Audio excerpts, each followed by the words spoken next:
নতুন টপিক স্থানীয় বায়ু প্রবাহ। তার মধ্যে ফার্স্ট হচ্ছে চিনুক। এই চিনুক হচ্ছে এক প্রকার গরম ও শুষ্ক বাতাস, যেটি রকি পর্বতমালার পূর্ব ঢাল বরাবর, দক্ষিণে কলোরাডো এবং উত্তরে কানাডার ঢালু বরাবর পর্যন্ত বিস্তৃত প্রবাহিত হয়। এই চিনুককে স্নো ইটারও বলা হয়। এবার হচ্ছে লু।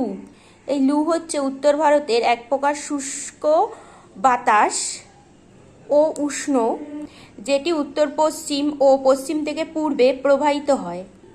এবার হচ্ছে খামসিন। খামসিন হলো মিশরের এক প্রকার গরম ও শুষ্ক বাতাস, যেটির স্থানীয় নাম হচ্ছে খামসিন। এবার হচ্ছে নরওয়েস্টার। নিউজিল্যান্ডের গরম বাতাসকে নরওয়েস্টার বলা হয়। এবার হচ্ছে ক্রান্তীয় ঘূর্ণবাতের নাম, এই নিয়ে আলোচনা করব। চীন ও জাপান সাগরের উপকূলে এর নাম হলো ক্রান্তীয় ঘূর্ণবাতের টাইফুন। বঙ্গোপসাগর ও তৎসংলগ্ন ভারত মহাসাগরে এই ক্রান্তীয় ঘূর্ণবাতের নাম হলো সাইক্লোন।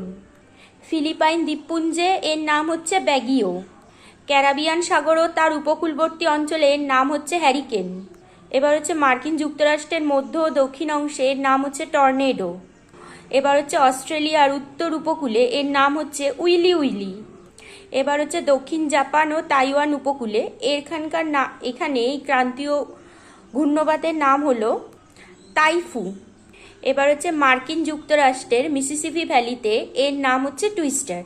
এই ছিল স্থানীয় বায়ুপ্রবাহ ও ক্রান্তীয় ঘূর্ণবাত নিয়ে সংক্ষিপ্ত আলোচনা। ভিডিওটা যদি তোমাদের ভালো লেগে থাকে অবশ্যই লাইক অ্যান্ড সাবস্ক্রাইব করতে ভুলো না।